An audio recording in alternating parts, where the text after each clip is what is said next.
Hello, everyone, and welcome to the Blaze Your Own Trail podcast. I'm your host, Jordan Mendoza, and I've got a very special guest today. His name is Ronnie Eriic, and I'm going to give him just a couple minutes to tell us all about him.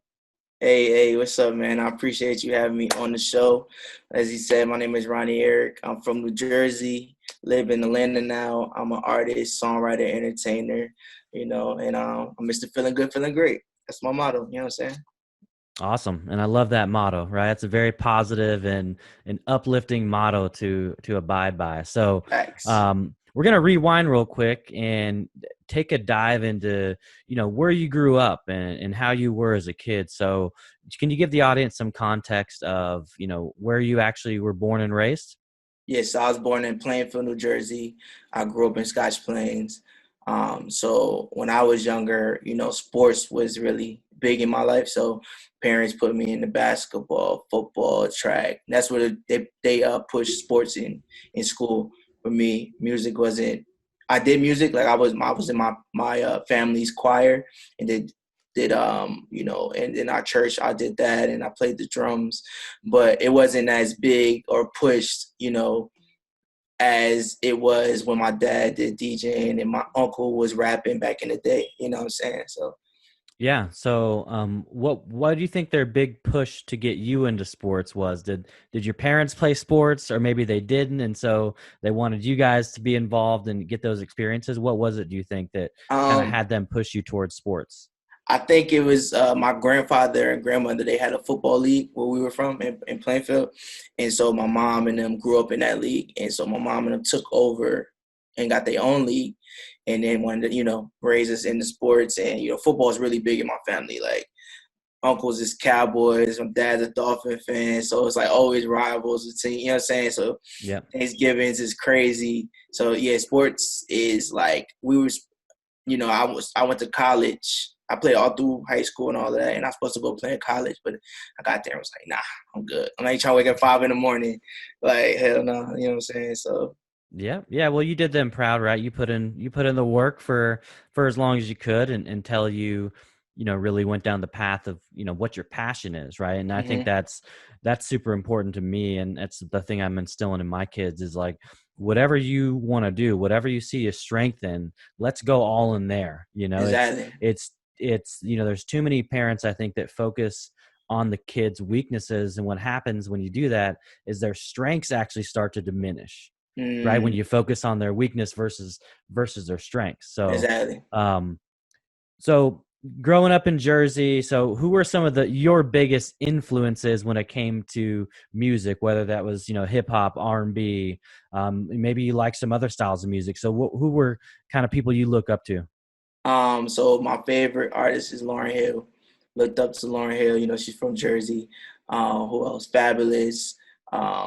Whitney Houston turns because she's from Jersey, but she's just a powerful singer, man. Michael Jackson. My dad always played Michael. Like that was like his favorite thing to do. So he played Michael. He played, he showed us old school music like I think it's the High Tops and what else? High Five and just a lot of great R&B and hip hop music. I think one of my first albums I ever had was Little Bow Wow. I had Aaliyah, and what else? I had some other ones. I had a couple different joints, um, that I had, but it was just so crazy because hip hop is born in New York and in those areas. So being able to have best of both worlds, living up there, being raised there, and then coming to the South and finding my own sound and way. I think I'm appreciative of what I was born into and learned. Yeah, yeah, and no, hip hop and Motown, that type of R&B. I mean, I grew up in the early '80s, and that was super popular, right? And Yeah, there was just something about the sound and the quality of that sound that it was addicting to listen to, and you could tell that exactly. they put a lot of effort and energy into their craft for sure.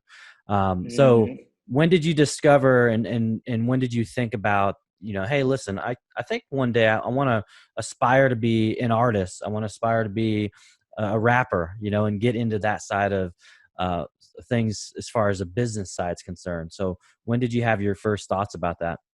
It happened when I was in college, my sophomore year in college, and my grandfather passed away, and I needed some way to like vent, you know what I'm saying? And the only way I knew how to was either go, play sports or, listen to music.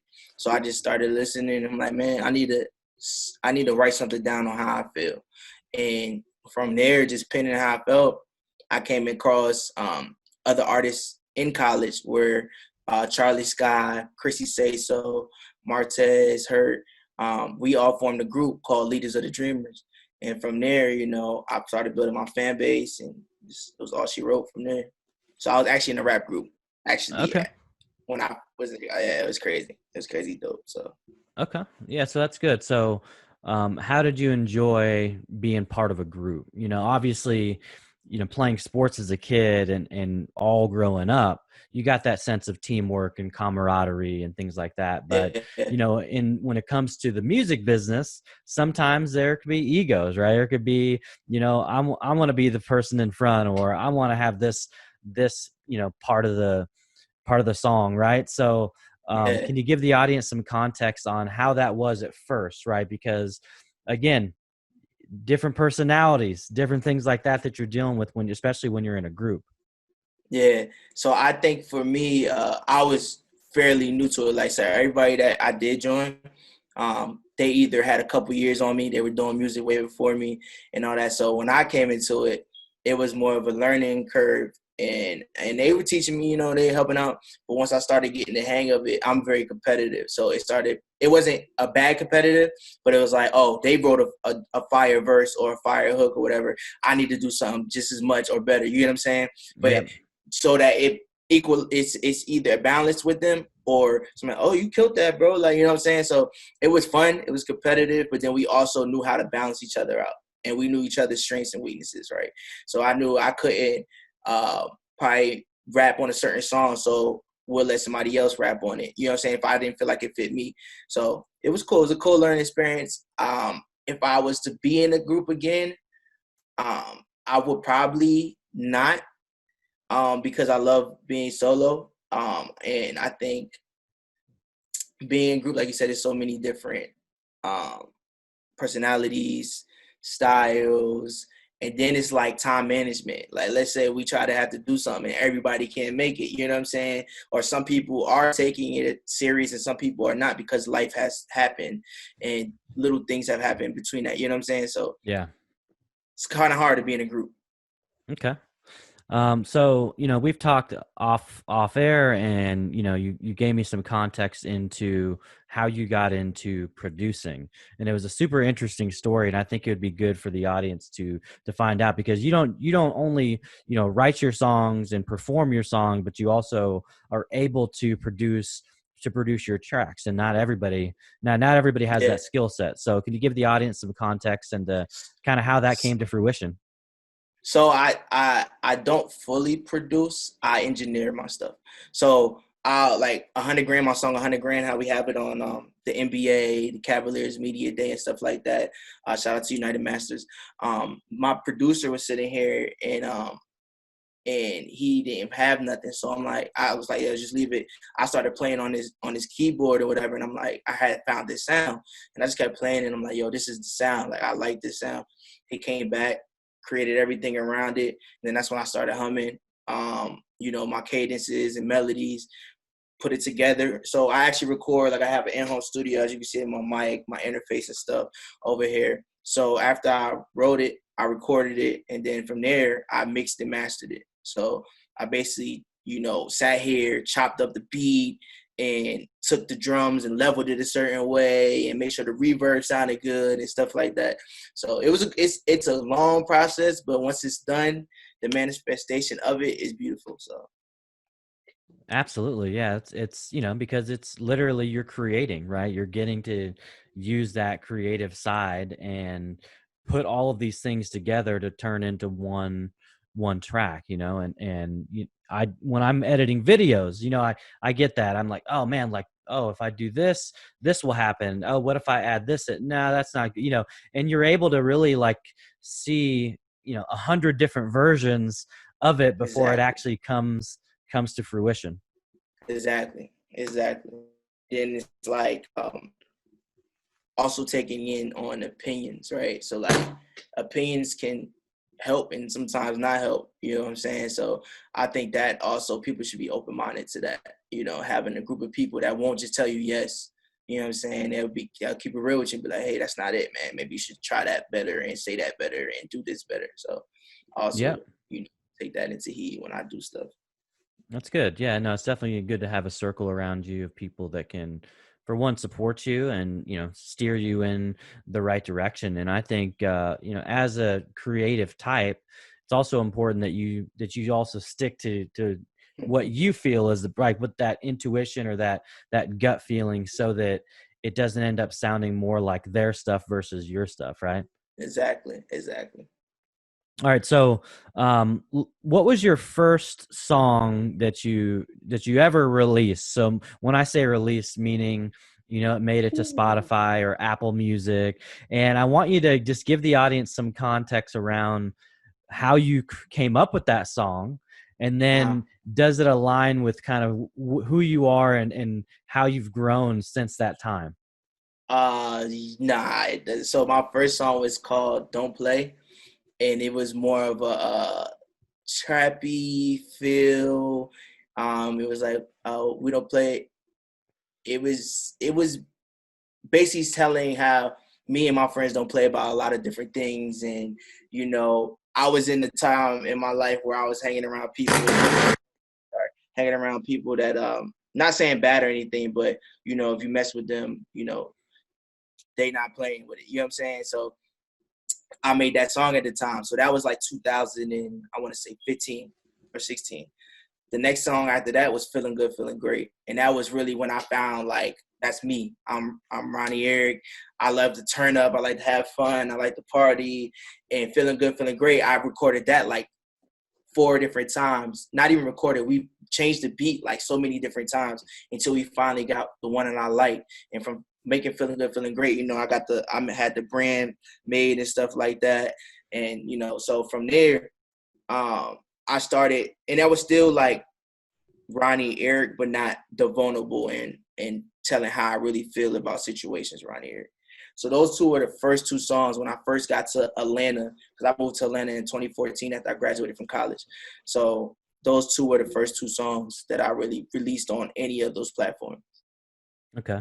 And so the one, so Feeling Good, Feeling Great, that's when you really thought that, okay, this can be a thing, right? This can not only be, I can create music, but I can have a brand associated with it, right? So when when you thought about that from like a business standpoint, what was Mm-hmm. your next move? Did you say, you know what, I want to get this trademarked, I want to maybe get an LLC, right, so that I can actually distribute merchandise? Like, so give us some insights into the business side of things. Did you want to hire management? What Yeah. route did you kind of go down to get all that started?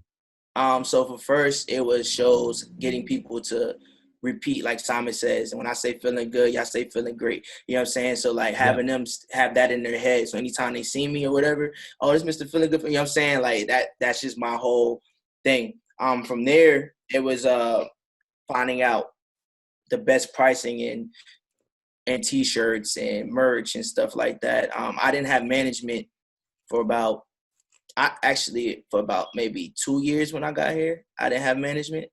Um, no, I did. I had got management when I got here, but it didn't work out. I felt as though I was doing more work than my management, so I was just like, eh. Because it was my dream, and that's just how I go. So from there, it was just get an LLC and all of that. But thank God, I got when I got here, I also got my master's degree and from Full Sail in entertainment business. So that also showed me how to market myself, make a business plan. On top of that, learn different contracts and things like that either made sense or didn't make sense. So making Feeling Good, Feeling Great, I wanted it to be a whole entity, not just merch or whatever. I wanted it to be uh, a thing when somebody heard or said my name, that was me.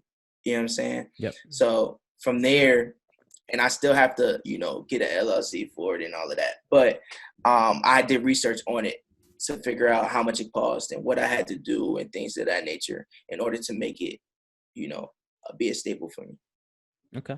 That's good. Yeah. And, a lot of people that are getting started out in hip hop or music, they don't have that benefit of, having higher education, right? Having Yeah. that master's degree. So would you say that has been foundational in getting things going a lot quicker? Do you think it would have been taken less time or more time without it?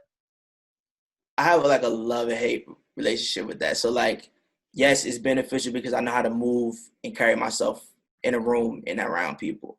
And I know the knowledge that I need to know for it, right? But then if you per se somebody that didn't go to school for it, they can then sat on YouTube and took courses and classes and still be as adequate as me to know this information.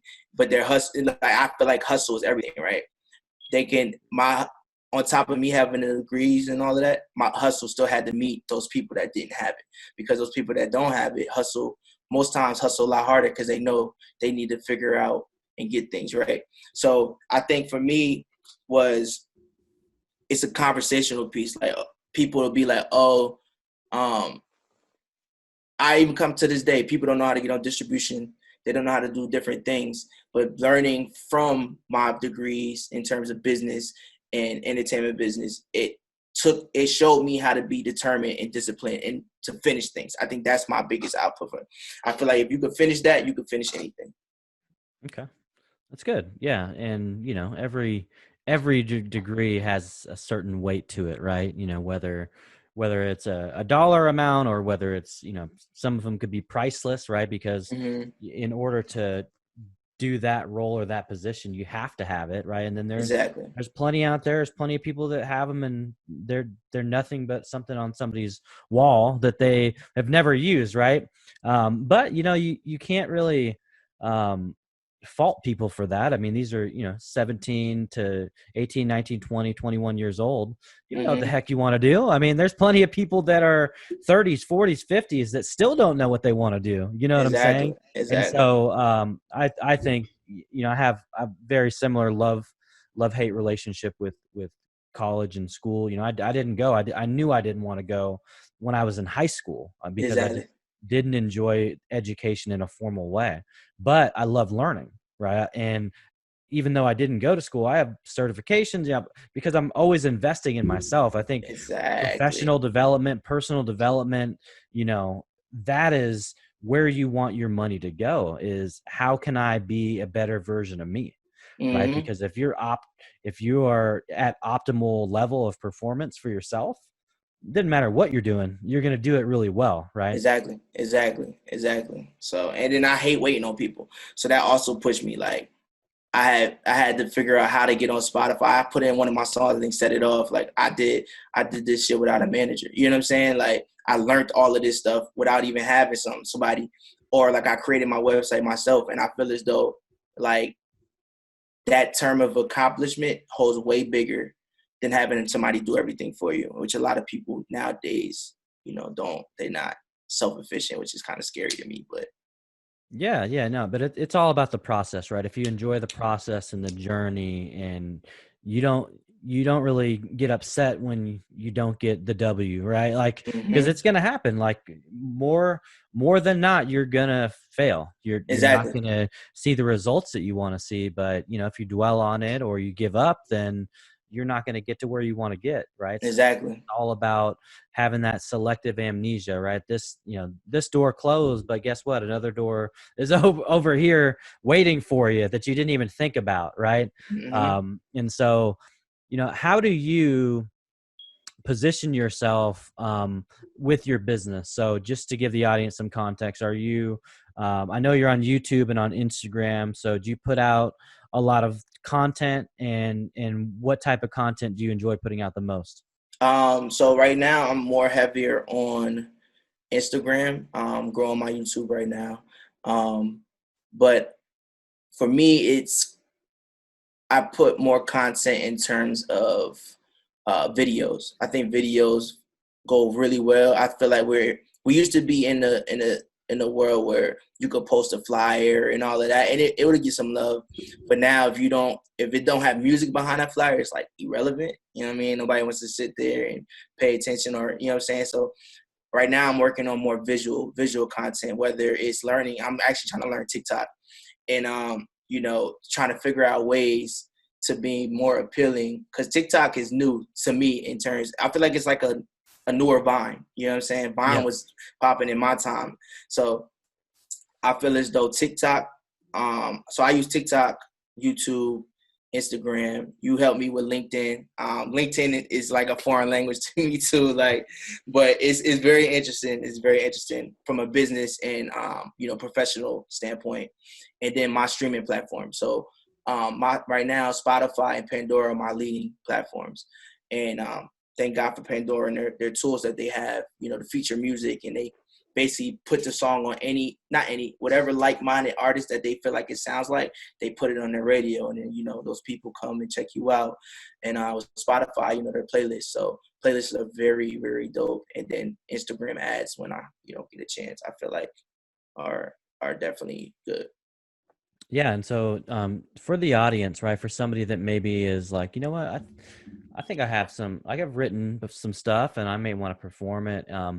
Can you give the audience some context into how somebody can go from just having their audio tracks to actually getting it on the platform that they want to get it to, so that it can start to be distributed out to the masses? Okay.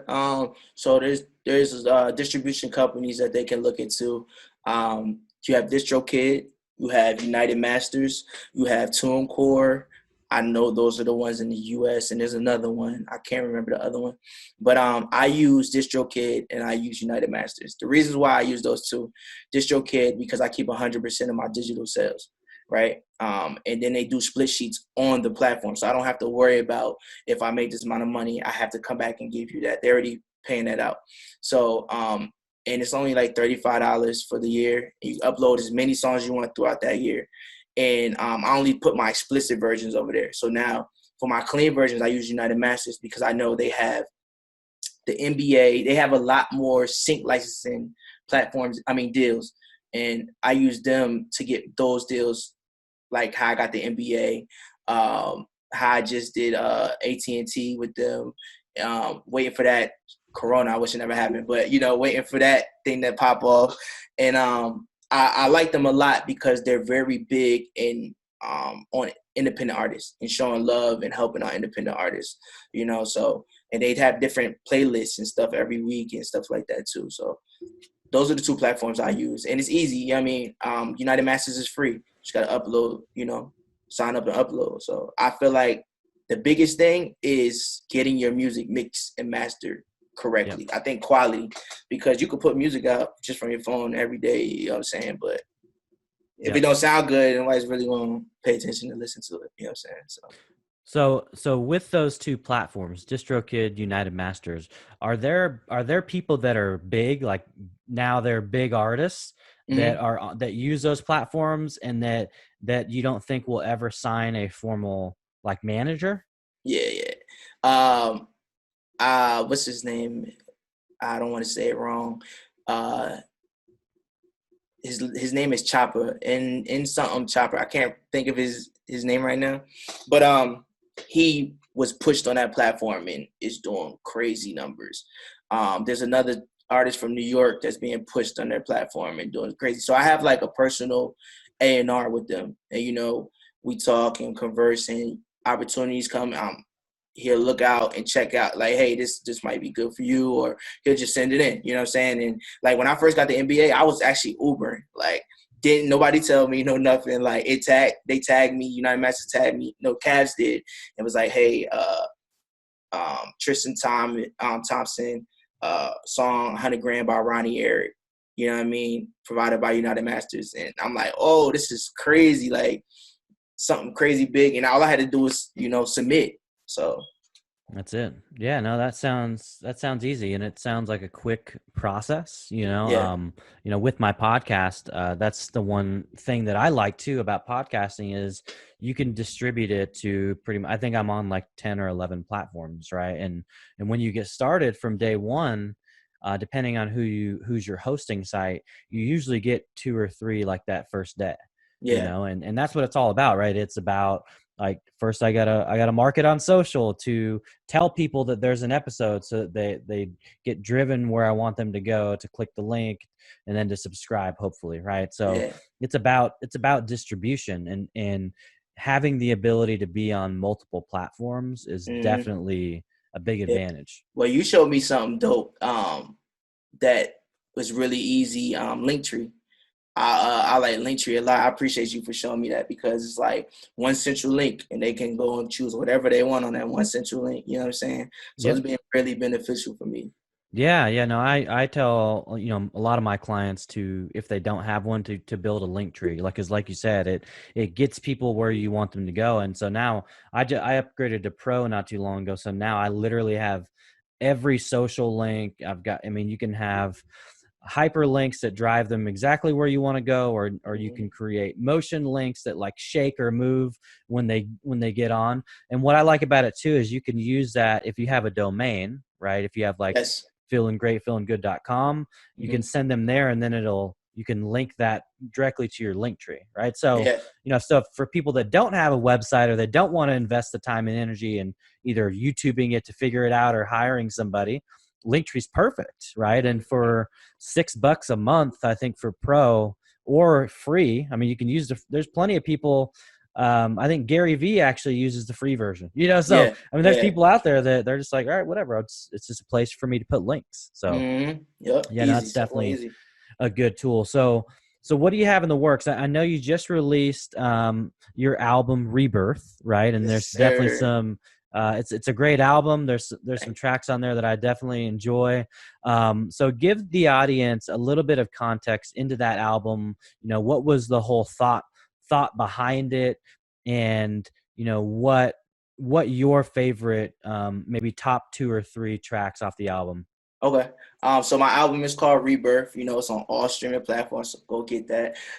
So basically Rebirth. I needed a title for the album. Couldn't really think of it, so I asked my homegirl. She was like, "Why don't you call it Rebirth?" And I'm like, "That's dope, but why?" She was like, "Well, the RE first of all stands for Ronnie Eriic, right? If you look at it that way, Ronnie Eriic, and then Rebirth in himself." So I'm like, "Oh, that's dope. That's crazy cool." I was going through, you know, love, situationships, relationships, self doubt, figuring out myself. Like, I got to be honest, is really like a mirror. Me talking to myself, and like, yo, you got to do better. Like, I got to be honest about the things that I'm doing to reflect, because it's not showing, you know what I'm saying, doing real good. So I think it's a real big, vulnerable album, showing my emotional side on how I felt about the situations that I was going through throughout the year and a half span of my life. And some of them songs, like She Knows, I did that like maybe a year ago, but it just still fit, the album. And, so um, it's a storyline. If you really listen to it straight through, it's not. So when I first did it, it's a different storyline. Then I sent it to one of my mentors, and he was like, "Yo, this is how it should go, because it sounds great this way." And I started listening. I'm like, "Yo, you're right. Like, that's dope." You know what I'm saying? So we changed it up. But Rebirth is definitely a visual into me wearing my heart on my sleeve and just talking about, the goods in relationships, the bad, taking accountability on the situations that either I did wrong or the other person did wrong, and just making relatable music. I mean, that's my biggest thing, is to make music that people can relate to. So right now, my favorites is Safe Place. Like, that's one of my favorites. Like, everybody loves that song. It's crazy. And it's a good time right now because everybody's home. So everybody needs a safe place, which is, I thank God that it came out that way. Um, Safe Place. Another one would be Mixed Feelings. Mixed Feelings is another one, just because of the lyrical aspect of it. I feel as though I really went crazy on the different types of lyrics that I said in the wordplay. And I think the last one for me would be How Can I Trust You? Yeah, So those are the that's my top favorite. That's my three. favorite off the album. How Can I How Can Trust I You? Trust You? Yep. That's dope. Yeah, that's definitely. I mean, all three of those were definitely probably my top three or four as well. So really great album for those of you. You know, I listened to it on Spotify. Are you Yeah. on? You're on Pandora? Are you on Apple Music? Yeah, so I'm on Pandora, Spotify, Apple Music, Deezer, iHeartRadio, Amazon Music, iTunes, basically everywhere. You know what I'm Okay. saying? YouTube. Um, but real quick, how can I trust you? So crazy. We did it right here. My homegirl pulled up, and the way we did it, it was supposed to be a whole different vibe. Then it started raining outside. So I'm like, raindrops, okay. It's storming out here in the A. So it just was like, I feel as though when I make music, it's prominent to either what I'm going through at the time or what I've been through, and it just makes sense all the way. So I'm glad like you like that, because on a rainy day in Atlanta, I feel like that's the best song to like to Yeah, play. yeah, no, and you know, it's great to hear the context, right? Because that was very organic, right? You're like you're sitting around with your friends and you're gonna record, and then all of a sudden something comes to you, and it just Mm-hmm. makes it more meaningful, right? Because the effort that you're gonna put into a track like that is you're gonna want to hit it hard. You know, you want it to be so impactful so that people, like you said, they feel that emotion in Mm-hmm. that environment that you were in at the time, you know? Mm-hmm. Yep. That's definitely cool to get that context. So one of the things that I like about you, you know, I follow you on Instagram, and you're always engaging with your audience. And Yes. so how impactful has that been for you in not only growth on the platform, looking at from a metric standpoint, but just for you, for yourself, right? Because like Yeah. hearing people that are out there and they're like, oh man, like I can relate to this track, or this is me today, or you know, so how has that really changed you, rebirthed you, right, as a person? Yeah. I love it, man. It's motivational because sometimes people share their stories with me and why they like this song, because they might have went through a certain situation with a spouse or an ex-lover or something like that, or you know, just their everyday life or their family. So be able to hear those stories, one, also, it motivates me to hear that I inspire people, which is dope. It's crazy. And then just to know that, yo, I recorded this in the crib. Not nobody's big time studio. I did it at my house. And to see what I did manifest to something greater and people appreciate it for what it is, it's a beautiful feeling, man. And I've been praying on this for a long time. So just, you know, because before this album, I have an album called Real. It's called Recognize Everything Ain't Limited. Did the same thing, recorded it here, outsourced it with the mix that time. But I can tell the difference between that album and this one, and how where I was at there and how I came to where I'm at now. And I feel as though music is what you go through, and I'm not done going through anything right now in life. You know what I'm saying? I still got more to talk about. So being able to, you know, see comments like, especially the ones that are really like people really like, yo, I like that line you said about Fresh Prince and Men in Black. You know what I'm saying? Like, I'm like, yo, like you really listen. Like, it's crazy. You know what I'm saying? So, and then it's also showing me core people, core focused people that really pay attention, and I can count on. So anything I drop, they're gonna listen. That's good. Yeah, you know, I think that's important too, whenever, you know, because like everybody starts with zero followers, right? Everybody starts with an audience of them and their friends and their family. And so when you start to get that realization that you're making a difference, right? You're Mm-hmm. inspiring people to be different, or maybe you're getting someone that freestyles on one of your beats, you know, like when you start to get those things happening, it's got to be a good feeling. Yes, yes, man. I don't even have too many words for it. It's just a feeling that I can't even explain. I just hope anybody that does music or any type of creativity or anything with, you know, what they love to do, they get this feeling, because it's one of the best in the world. That's awesome, man. And so for the audience, let everyone know where they can find you, right? There's going to be people that listen to this and that are into hip hop, they're into music, and they've really got a sense of kind of who you are. They start to learn a little bit about, you know, why you're creating, why your last album was titled what it was, you know, the thoughts behind some of the verses in your song. So where are the best places for people to reach you? Well, you can find me on Instagram. My Instagram is Ronnie Eriic, so RonnieEriic. Same on Snapchat. On TikTok, you just gotta add a 5 after my name. I'm on what else? Facebook. I just got my like page up, so I'm on there. I'm on LinkedIn. Just type Ronnie Eriic in. I'm on there. I'm basically everywhere you need to find me, except for MySpace. Other than that. That's good. That's good. All right. Well, awesome. This has been great. I appreciate you taking the time.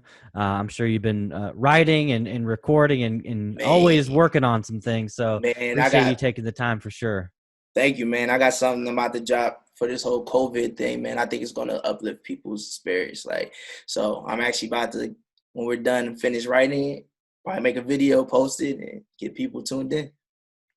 Awesome, my friend. Well, hey, definitely glad you were able to make it. And thanks for coming on the Blaze Your Own Trail podcast. Hey, man, thanks for having me.